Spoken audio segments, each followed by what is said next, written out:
Making these type of videos is always hard because there is always the possibility that the content immediately becomes dated the second it uploads, depending on when any news breaks as it relates to free agency and trades. But after doing my hot takes video yesterday, which will be linked on the end screen of this one in case you missed it, but in that video, one of the takes talked about a potential trade for the Bulls involving Miles Bridges, more specifically a sign and trade of Markkanen and Coby White for Bridges and a first round pick. Now, I don't think that package specifically is practical because I don't think the Hornets would be willing to give up a first round pick in addition to Bridges, but it got me thinking, and there is one trade scenario I would absolutely love for the Bulls in a sign and trade deal for Lauri Markkanen, and that's what I want to talk about in this video. So what's going on, everyone? You were listening to Bulls Central here. Hope you're all doing well. Real quick, guys, I know NBA 2K is slowly rolling out their ratings for players this season, and I do plan on doing a video reacting to all of the Bulls players ratings when they fully come out. We did see that Zach LaVine received a rating of 87, which is solid. I would have to say that that's a little bit low. I would have expected it to be closer to 89 or 90, but more on that when I make that video. Just wanted to let you know that that video will be coming, as I'm sure some of you will be asking about it. Second, yes, I am still planning on doing a free agency grades video once the roster is fully finalized. Really just wanting to see what happens to Markkanen before making the video. I know some of you have been asking about it, and that's why I haven't made it yet, but just know that it's coming, and you can actually vote on the Bulls offseason moves in the Discord for each transaction. A link to the Discord can be found in the description. But aside from that, let's talk about the topic at hand. Now, I know, really, man, another video on Lauri Markkanen, another rumor or trade proposal on Markkanen, a guy who is likely not going to be paying for the Bulls anyway. Yes, partly because I still can't believe that Markkanen in that situation as it stands right now is in limbo, and at the time of this recording anyway, it's still in limbo. And I know there have been rumors all over the place regarding Markkanen and potential teams interested in him, such as the Spurs, the Hornets, the Timberwolves. There was even talk about the Thunder being interested in him, and then of course most recently the possibility of a sign and trade with the Mavericks for Maxi Kleber, which I actually like, by the way, but not as much as this trade I'm about to share, which is for Miles Bridges. Now, this isn't based on any rumors or sources or anything like that, rather purely a trade I think would make so much sense for the Bulls, and really not just for the Bulls, but also for both sides. And the trade isn't anything fancy, actually. It's a straight sign and trade for Lauri Markkanen and a second round pick for Miles Bridges. Now, why Miles Bridges? Well, first of all, it's becoming more and more clear that although the Hornets do value Bridges, he hasn't been fitting all that well with that roster, given the depth that they have at the wing. And what the Hornets do, in fact, need is more outside shooting and bigs that can get them rebounds, which Lauri Markkanen can do both of those. Maybe not so much on the rebounding front as much as we used to see when he first entered the league, but I think in the right environment, Markkanen can be a strong rebounder once again, where he isn't competing for boards with someone like Nikola Vucevic. But you might be asking, well, why Miles Bridges for the Bulls? Well, here's the thing. What most people probably don't realize about Bridges is that he is an incredibly efficient player.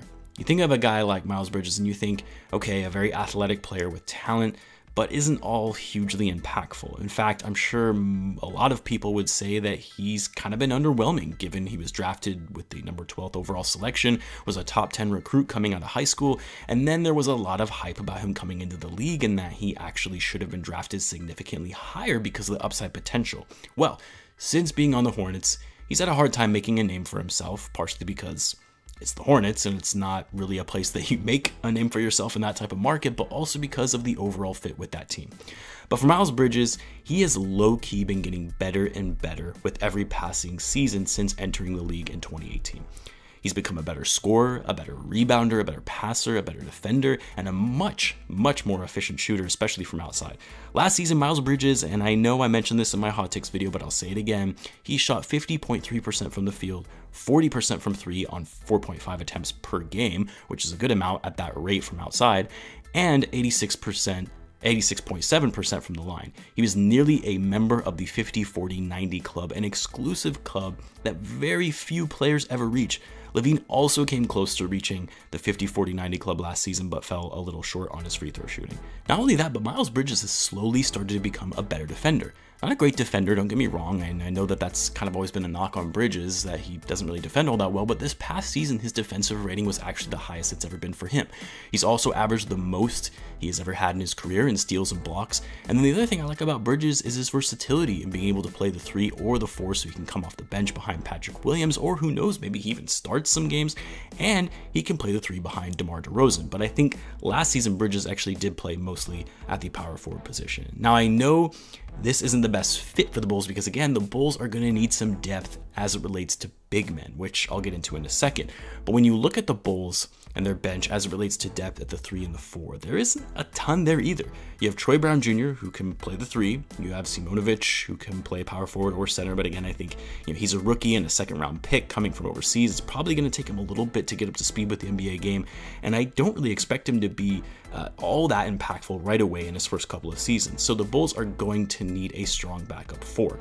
But someone that can also come in and play the small forward role. It gives the Bulls more depth, more scoring. Not only that, but Bridges is only 23, and he's still in his rookie contract, which the Bulls can afford once they move Markkanen in a trade. And by moving Markkanen in his $20 million cap hold, and by only bringing in Bridges on his rookie deal, who is scheduled to make $5.4 million this season, this affords you the cap space to bring in a veteran big man on a veteran minimum deal, which I think would be Paul Millsap. Obviously, Millsap isn't the all-star player that he used to be when he was on the Hawks. We all know this.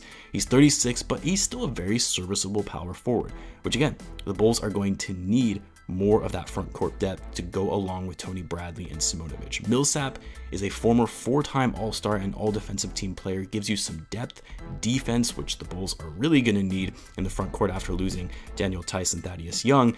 He gives you some scoring and rebounding, but above all, he gives you that veteran leadership, that high IQ and mentorship that the Bulls are going to miss by losing their key veterans in Garrett Temple and Thaddeus Young.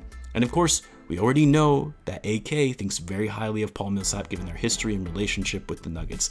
I think Millsap would be the perfect player to bring in for the veteran minimum to give the Bulls some much needed depth. So by adding Miles Bridges via a sign and trade for Lauri Markkanen and Paul Millsap on the veteran minimum, this fits the Bulls' salary cap constraints and fills out their roster nicely with 14 total spots filled. You have Lonzo, Lavine, DeRozan, Patrick Williams, Vucevic in the starting lineup. You'd have Caruso, Kobe White, Dosunmu, Javonte Green as guards coming off the bench. Miles Bridges, Troy Brown Jr., Paul Millsap, Tony Bradley, and Marko Simonovic as our forwards and centers off the bench. And then, of course, you have Devon Dotson, who will be on a 2-way deal. That's a pretty solid team. Like, even if I'm looking at this from an unbiased fan's perspective, which of course we know is always hard to do when you're a diehard Bulls fan, but looking at it from a non-Bulls fan, this is a good team, a great starting 5 that has so many offensive weapons. You have a deep bench that complements offense and defense. You have a lot of players who can play multiple positions. You have a mix of younger players and veterans. This is a very rounded out team, and unless you're an ESPN analyst who just don't understand basketball at all and are just looking to fill their pocketbooks with outlandish takes, you can't say this team isn't at least good on paper. Now, whether they'll actually be able to perform well on the court, well, that remains to be seen. We really won't be able to determine that until the season starts, but at least on paper, looking at that constructed roster, I don't see how that team can't at least be a 6 seed in the East, more likely a top 5 team in the East. I want to know what you guys think though. What do you think is the ideal sign and trade scenario for Lauri Markkanen? That's actually realistic anyway. Do you like the idea of bringing in Paul Millsap, and how do you think this roster would stack up against other teams in the Eastern Conference? Let me know in the comments. Also, if you have made it this far, first of all, thanks for sticking around until the end, but because you have stuck around for the whole video, I want to reward you with the announcement of the final giveaway of my series of giveaways for getting the channel to 10,000 subscribers. And of course, the final giveaway, the grand prize, is tickets for to a Bulls game at the United Center for this upcoming season. All you have to do is private message me the phrase, "Get me to the United Center," on either Instagram or Twitter. The links for both of those can be found in the description. And once you do that, you automatically be entered into the drawing for the giveaway, which will be drawn 24 hours after this video uploads. And because most people don't watch until the very end, according to my analytics, you might actually have a legitimate shot at winning the tickets. Please keep in mind, if you do not live in Chicago, but you still want the tickets, you'll have to find a way to get to Chicago. I will not be paying for travel and accommodations, so only enter if you're actually able to attend the game. But with that said, be sure to subscribe if you're a Bulls fan, as I do post daily Bulls content. Thanks again very much, guys, for tuning in, and I will catch you in the next one.